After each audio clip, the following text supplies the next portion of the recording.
Welcome back to Consider This. I'm Sharaad. With me, Father Gerard. He's with the Church of Divine Mercy at Shah Alam. We're talking about Christmas because, of course, today is Christmas. As a Christian in Malaysia, you know, part of a minority community, but significant. I believe in Sarawak, Christians might actually make up the majority. We're about 9% of the population nationally, but it's not evenly distributed.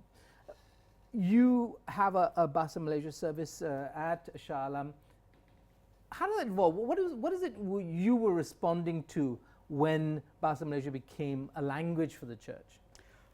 Well, the reality in the Church of the Divine Mercy was the reality that there were a lot of people from both Sarawak and Sabah coming to church, some of whom were not conversant in English as much as they would be at home with the service, and so it was just basically responding to a need, and that need has seen itself pan out in the fact that more have come, and we're happy to be there because they are part of the local church as well. I mean, the reality is that a lot of Sarawakans and Sabahans have moved to the peninsula.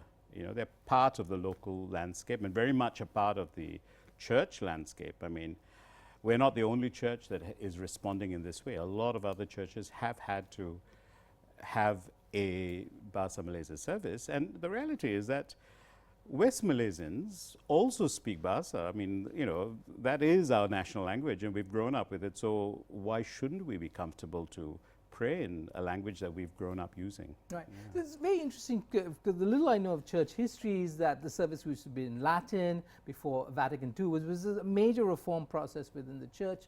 So again, for me, as somebody who's not religious, but thinking about how institutions change, how do they respond?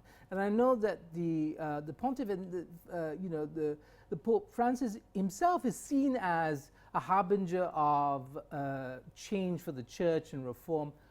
For you, what are the major things that the church needs to do in the 21st century to remain relevant, to speak to people's needs, to be a haven in a rather heartless world? Well, in this country particularly, I think we have to see the need to work with people of all faiths and none. The reality is that there are people of goodwill everywhere, and we need to be tackling problems and issues together rather than saying this is a Catholic view, whereas it might be a view that's fairly universal or fairly widespread, and to see that why do we have to have a sectarian view all the time? So I think that's one of it. But wherever there are issues, I mean, I don't think we want to be, particularly as a minority, in any case, we wouldn't be able to deal with things by ourselves alone. Perhaps we might be able to point to issues that need attention and hopefully work with people that will join us in those issues. Do you think, on balance, that there are sufficient numbers of people, goodwill, willing to to engage, that are not driven by mistrust? Because there seems to be a real trust deficit issue for Malaysia on all kinds of levels, never mind interfaith dialogue. I mean, are you hopeful?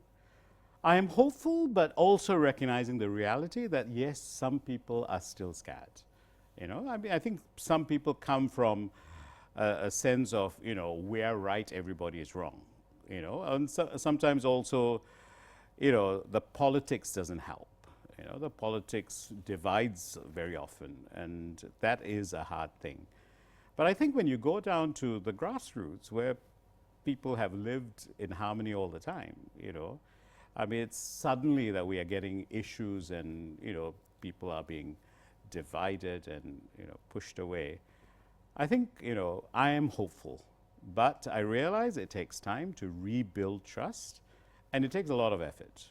And hopefully there are other institutions, government groups, NGOs, and whatever also that might be helpful in that process. What would you like to see happen in the next year or two that would be a concrete leg up for interfaith dialogue, for mutual understanding?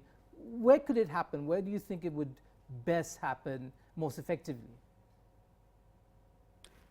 I'm not really sure, but I mean, one of the things that comes to my mind is that when somebody comes with something that's destructive, that impinges on another religious belief, somebody who is rude and ugly, I wish the persons concerned, whoever whether it's the law or whatever, I mean why aren't they being dealt with? You get people saying rubbish, and yet nobody seems to bat an eyelid, and you may scream all you like, but some people seem to be left alone to continue their rubbish. Okay, and I'm not going to guess at who you might or might not be referring to, but what about this idea that now we're moving into a much more democratic space, that we in fact have to learn to deal with that rather than shut it down through fear and police powers?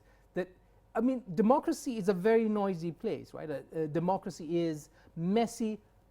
Is that something that your congregants, yourself, do you want? I mean, are you willing to deal with the messiness? It is messy. And I think we need to hear divergent views, okay? But not to the point that other views are kept down while certain views are allowed to go on just as if nothing happened. I think we all need to be heard, but we all also need to learn to listen. And the listening part is hard, because a lot of us want to say our piece and, push our agenda. But what is it about the listening, Because I think there's a lot to learn from others, of other groups, other viewpoints, and, that might lead us on in our own journeys as well. You have been, you did a little television show, I think, when you talked with a Muslim religious leader. Those are very rare. Most of the discourse, I think, today is happening on social media. Are you on social media? What's your view? I mean, because there is a lot of noise and perhaps a lot of prejudice being pushed through in social media. True. But, it's a great way of getting information out. I mean, I mean, somebody teased me the other day and said I'm the Facebook priest, Oh, are you? Yeah, because I push out stuff, viewpoints that are, stuff, I might share stuff, I might write stuff, or I might share stuff that I'm working in a group with.